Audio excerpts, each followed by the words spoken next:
Halo anak-anak, pada kesempatan ini berjumpa lagi dengan Bapak Sukarman di pelajaran berikutnya. Tetap Pak Karman menyampaikan pesan penting saat ini, yaitu di masa pandemi ini kalian tetap jaga kesehatan, jaga imunitas, tetap memakai masker, cuci tangan dengan sabun di air yang mengalir, dan selalu jaga jarak. Baik anak-anak, pada saat ini Pak Karman akan menyampaikan pelajaran, tetapi sebelumnya kita akan berdoa kepada Tuhan supaya kita dipimpin oleh Roh Kudus dalam belajar ini. Kita hantarkan. Tuhan, kami akan belajar tentang Amos, kiranya Tuhan berkati kami. Di dalam nama Tuhan Yesus Kristus kami berdoa. Terima kasih Tuhan. Amin.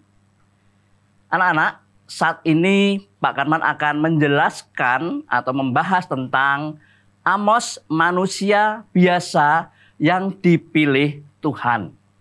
Dengan bahan Alkitab, Amos 1 ayat 1, Amos 5 ayat 4 sampai dengan 6. Mari kita baca bersama-sama untuk ayatnya. Amos 1 ayat 1. Perkataan yang dinyatakan kepada Amos, salah seorang peternak domba dari Tekoa, tentang Israel pada zaman Yosia, Raja Yehuda, dan dalam zaman Yerobeam, anak Yoas, Raja Israel, 2 tahun sebelum gempa bumi. Selanjutnya ayat yang keempat sampai dengan yang keenam. Kita baca bersama-sama. Amos 5 ayat 4 sampai 6. Sebab beginilah firman Tuhan kepada kaum Israel. Carilah aku, maka kamu akan hidup. Janganlah kamu mencari Betel. Janganlah pergi ke Gilgal. Dan janganlah menyeberang ke Betseba, sebab Gilgal pasti masuk ke dalam pembuangan dan Betel akan lenyap. Carilah Tuhan, maka kamu akan hidup, supaya jangan ia memasuki keturunan Yusuf bagaikan api yang memakannya habis dengan tidak ada memadamkan bagi Betel. Demikian firman Tuhan. Anak-anak kreatif, mari kita mengenal lebih mendalam tentang Amos. Nah, kalian bisa melihat gambar di layar tentang Amos. Nah, kita akan melihat latar belakang Amos.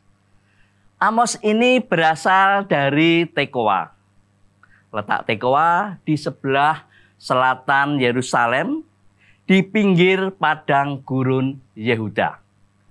Pekerjaan Amos beternak domba dan memungut buah ara hutan.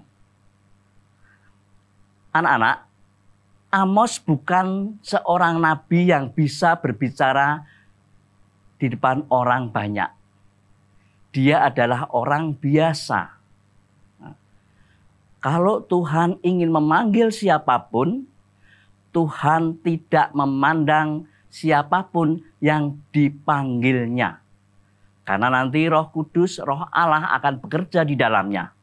Seperti halnya Amos. Amos ini adalah orang yang biasa, tetapi akan dipakai Tuhan untuk menegur bangsa Israel yang selama ini banyak melakukan hal-hal dosa tidak berkenan di hadapan Tuhan. Amos diberi tugas untuk menegur mereka. Nah, anak-anak, kita lihat mengapa bangsa Israel ditegur oleh Tuhan melalui Amos.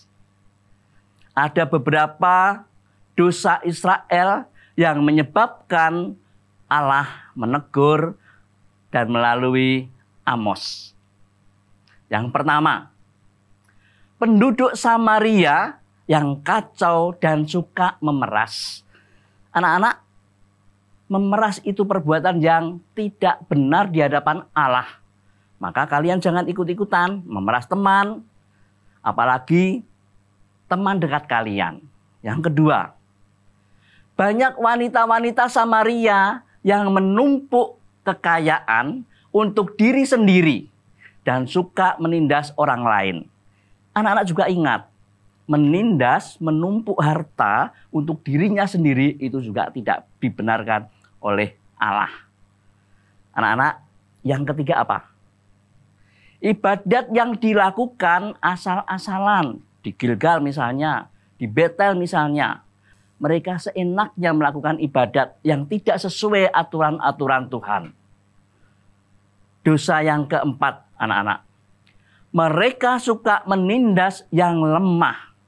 Nah, kalian yang merasa kuat harusnya melindungi yang lemah. Jangan justru menindas orang-orang yang lemah. Kalian sanggup anak-anak? Anak Tuhan harus sanggup melindungi temannya yang lemah. Melindungi teman-temannya yang merasa tidak kuat. Oke, yang kelima. Kebiasaan berjualan untuk mencari keuntungan sebanyak-banyaknya. Nah, kalau kalian belajar menjual atau menawarkan sesuatu, tidak boleh mengambil keuntungan yang terlalu banyak anak-anak. Ya, karena nanti kalian akan merasa sombong, akan merasa congkak, dan kalian akan ditegur oleh Tuhan. Anak-anak, demikian dari latar belakang Amos, kemudian dosa Israel sudah Pak Karman sampaikan dengan singkat. Mudah-mudahan kalian selalu mengingatnya. Nah, di akhir pertemuan kita ini, Pak Karman akan menyimpulkan dari apa yang Pak Karman sudah sampaikan. Amos bukan orang yang memiliki kepandaian untuk berbicara di depan orang banyak. Amos juga bukan seorang nabi. Amos hanyalah seorang penggembala ternak, tetapi Amos dipilih oleh Tuhan Allah untuk menegur bangsa Israel yang hidup tidak berkenan di hadapannya. Allah memakai Amos dengan segala keterbatasannya untuk menegur bangsa Israel. Kita juga memiliki keterbatasan dan kelemahan. Namun Allah tetap memilih kita untuk mengingatkan setiap orang supaya hidup menurut kehendaknya.